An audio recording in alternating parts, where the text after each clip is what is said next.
This is the story of how I came to realize that family isn't necessarily blood, and that sometimes the people who ought to love you the most are the ones who hurt you the most. My name is Daisy. As a recent college graduate with stars in their eyes and professions on their minds, I arrived in the world as an unwanted surprise to my parents. My mother sought an abortion when she learned she was expecting. They weren't prepared, it wasn't the proper moment, etc. My grandparents, however, had different plans. You see, they were Ed, and they had been providing financial support for my parents. Upon learning of the pregnancy, they established a rule: either have the kid or bid the gravy train farewell. I was an afterthought from the start. My mom was eager to return to work, so I had to rely on my grandma and a succession of nannies. Although I appreciate the attention they provided, it wasn't the same as having biological parents. My grandparents began to distance themselves from me as I got older. They had fulfilled their responsibility, keeping me alive and everything, and were now traveling to far-flung places to enjoy their golden years. I suppose I can't blame them, but it made me feel even more alone.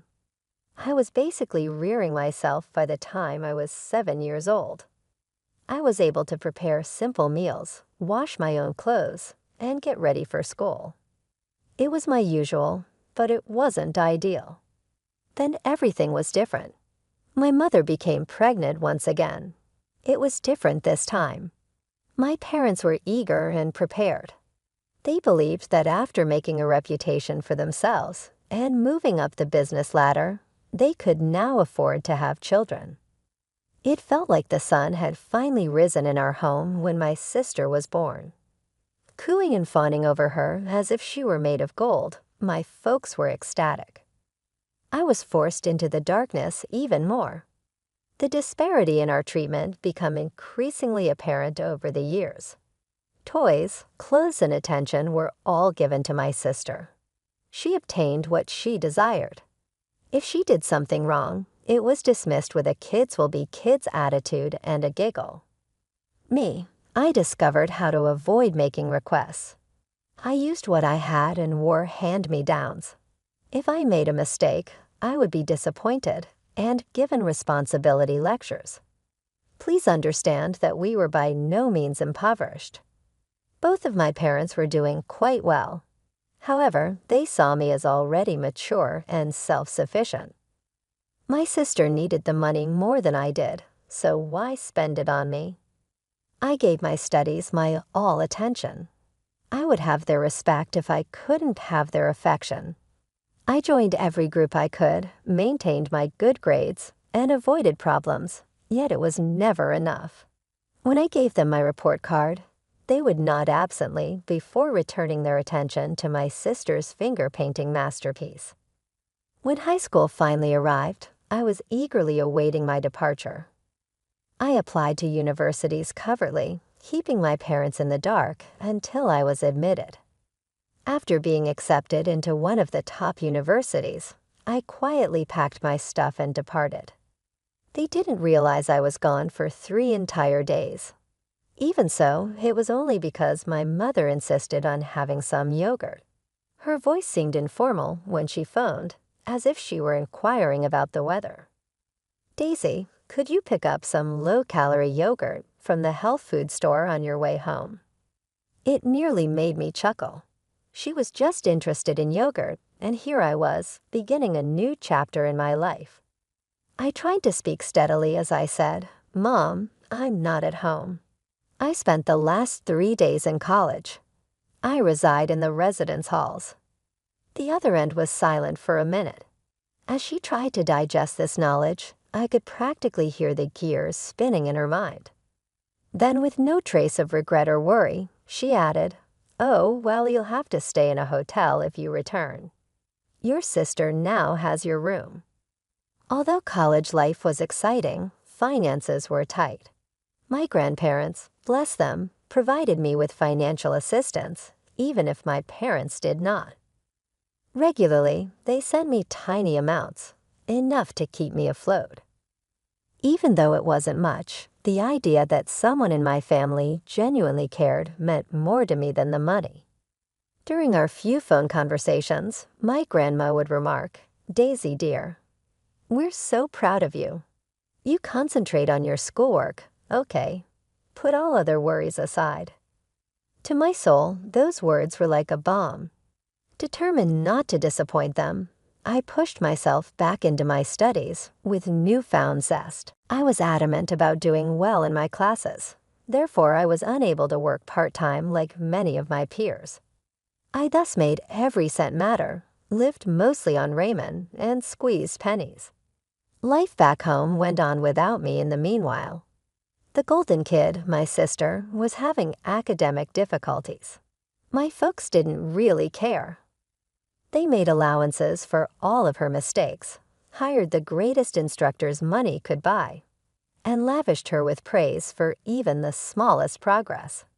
Companies were already lined up to hire me by my senior year.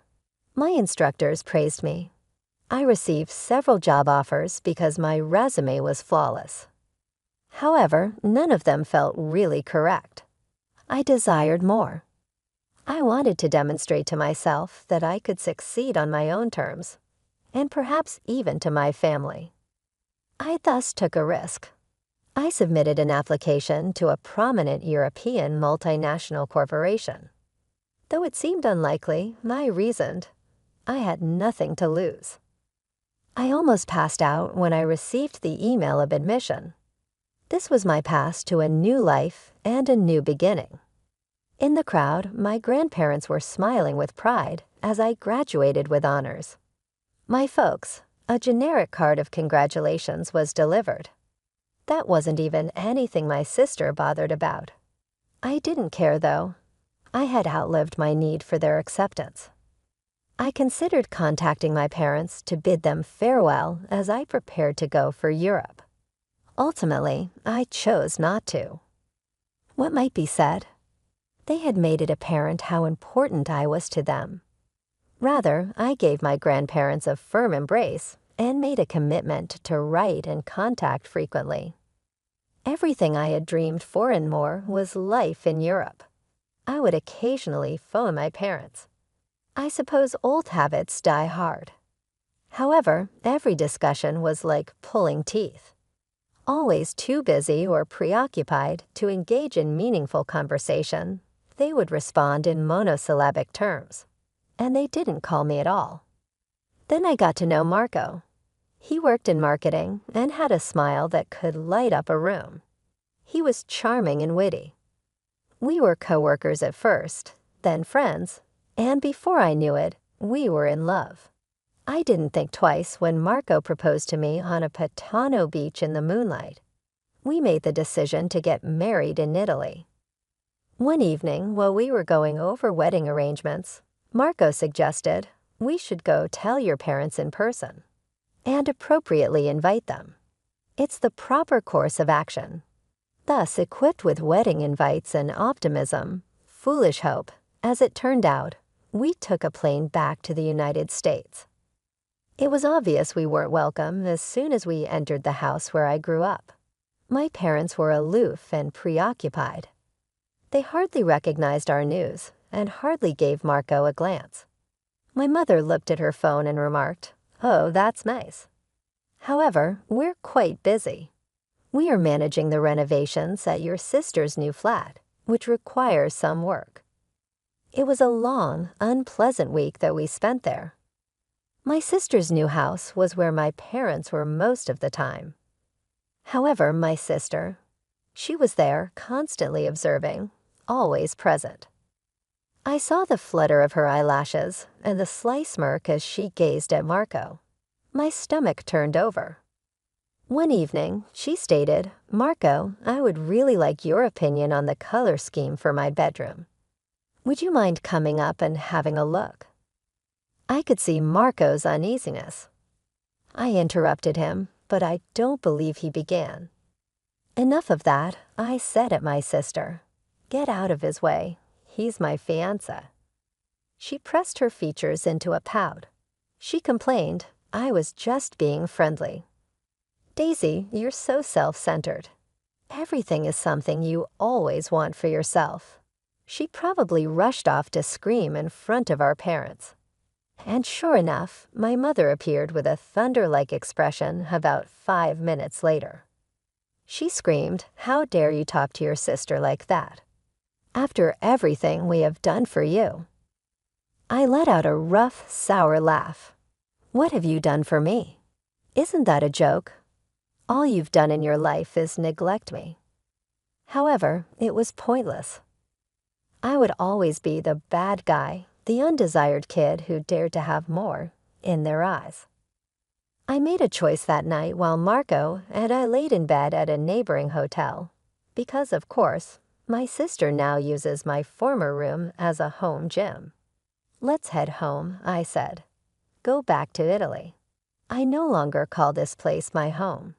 It's been a while since then. Marco drew me in, his warmth providing solace in the harsh truth of my family's lack of interest. "All right," he stated plainly. "Let's head home." As we boarded the plane the next day, I felt a mixture of relief and sadness. Relief to be leaving the toxicity behind, sadness for the family I never really had. Back in Italy, life slowly returned to normal. Marco and I threw ourselves into wedding planning, determined to create the perfect day. But the visit home had left a bitter taste in my mouth, a reminder of all I'd left behind. "Are you sure about this?" Marco asked one evening as we sat on our balcony, the sun setting over the Tuscan hills. "Not inviting your sister, I mean." I took a sip of wine, letting the rich flavor roll over my tongue before answering. "I've never been more sure of anything in my life," I said finally. "After what happened, I can't have her there, Marco. I won't." He nodded, understanding in his eyes. What I didn't tell him was about the messages, the explicit, inappropriate messages my sister had been sending him on social media since we'd left. I'd seen them by accident one day when using his phone. He'd been too embarrassed, too kind, to tell me, but I knew. And it was the final straw. 6 months flew by in a whirlwind of cake tastings, venue visits, and dress fittings. Before I knew it, we were just weeks away from the big day. There was just one last thing to do. With a deep breath, I picked up the phone and dialed a number I still knew by heart, even after all these years. "Oh, Daisy, what is it?" "We're rather busy at the moment." My mother's voice distracted as always. I swallowed hard, pushing down the hurt. "I'm calling about the wedding. I booked your flights and hotel. Everything's paid for. We'd love for you and Dad to come." There was a pause. "That's nice, dear. But what about your sister? We haven't received an invitation for her." I closed my eyes, steadying myself. "She's not invited, Mom. After what happened during our visit and the messages she's been sending Marco, I don't want her there." "Messages? What messages?" My mother's voice had an edge to it now. "The explicit ones, Mom. The ones she's been sending my fiancé. It's inappropriate and disrespectful. I won't have that drama at my wedding." The silence on the other end of the line was deafening. I could almost hear the gears turning in my mother's head, trying to find a way to excuse my sister's behavior, to make me the bad guy once again. "I don't know what you're talking about. Your sister would never do such a thing. Daisy, be reasonable." I am being reasonable. For once in my life, I'm putting myself first. You and Dad are welcome to come. The flight details will be emailed to you. I hope you'll be there." She didn't say anything and just hung up. The morning of my wedding day dawned bright and beautiful. Everything was perfect. The flowers, the music, the food. Everything except for the 2 empty seats in the front row. As the hours ticked by, guests began to arrive, and a knot formed in my stomach. Where were they? Surely they couldn't do that to me. "Marco," I said, my voice trembling slightly, can we delay the ceremony a bit? I need to make a call." His eyes filled with understanding and sympathy. Of course, amor. Take all the time you need. With shaking hands, I dialed my mother's number. It rang, and just as I was about to give up, there was a click. Hello, my mother's voice was groggy and irritated. Mom, where are you? The wedding's about to start. There was a pause. Daisy, do you have any idea what time it is here? We were sleeping. It's the middle of the night. It seemed as if someone had hit me. Are you sleeping? However, you were expected to attend the wedding. I emailed you the hotel details, the ticket, and everything else. Oh, that. Her tone became icy. Well, we made the decision not to go. Today is your sister's housewarming celebration. We couldn't overlook that. What I was hearing was unbelievable. She's warming up the house. However, she has been aware of my wedding date for months.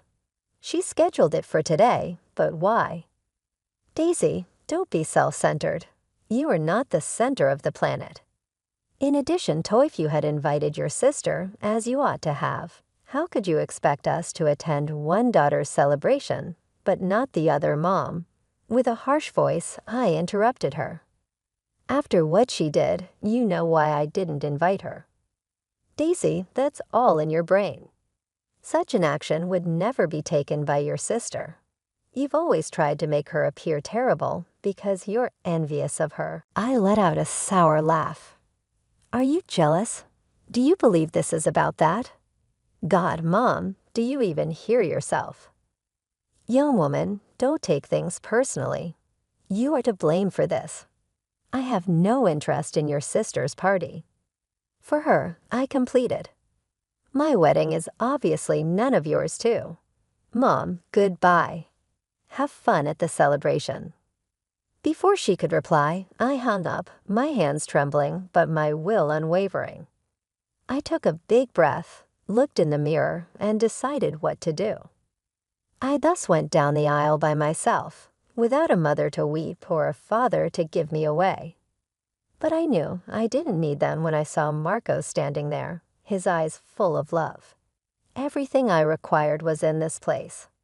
Wounds tend to heal, or at least become numb, over time.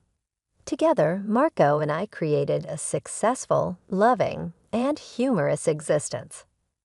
With promotions and recognition for our efforts, we had both ascended the corporate ladder. We built a home, traveled, and made friends. My parents didn't get in touch. No Christmas pleasantries, no wedding congrats, nothing. I eventually stopped anticipating that they would. On my birthday, I stopped looking at my phone and stopped expecting a Christmas card. That was simpler. Then my phone rang on an arbitrary Tuesday in April. My hometown is an unknown number with a very recognizable area code. Hello. With my heart racing, I replied. Daisy, is that you?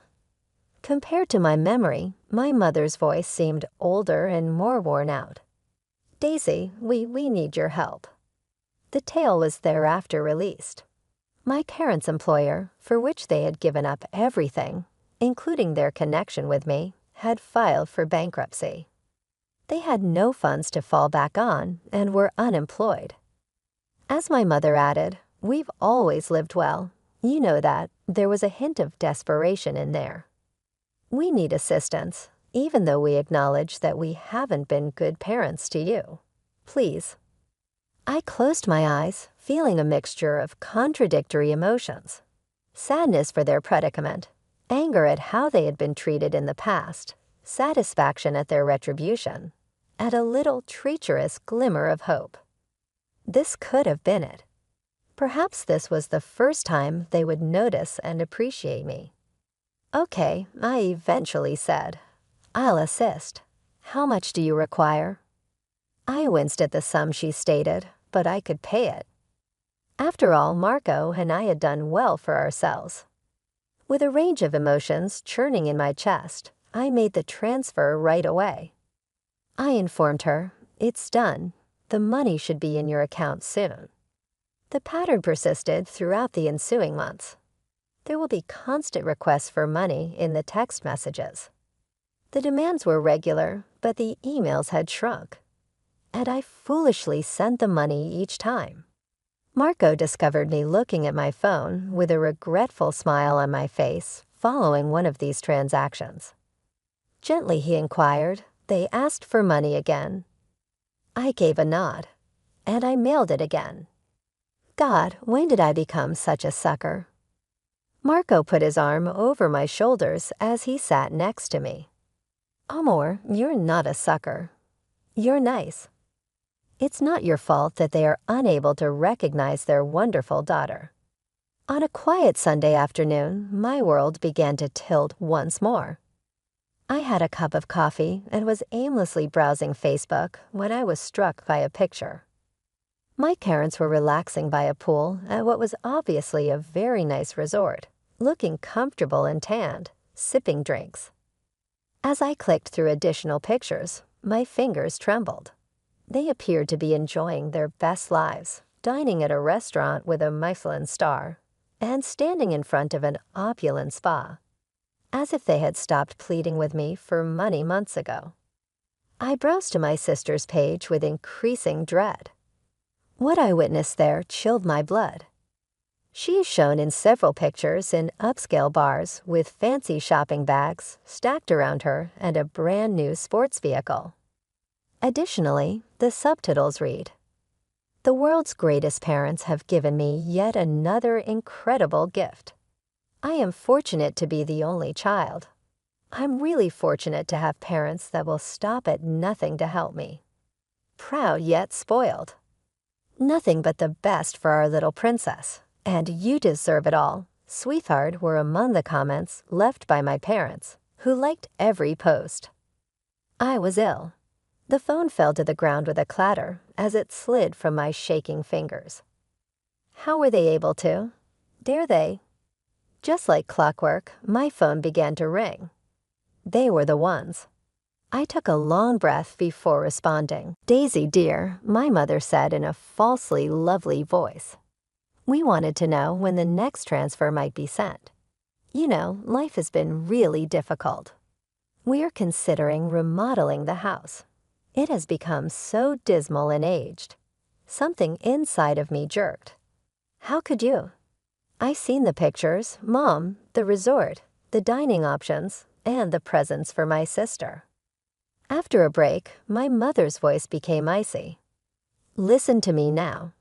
You were given life by us. You know, we decided to have you instead of my getting an abortion. We are owed everything by you. Let's talk about that money now." I stopped her in her tracks. My entire body trembled with anger and pain as I hung up.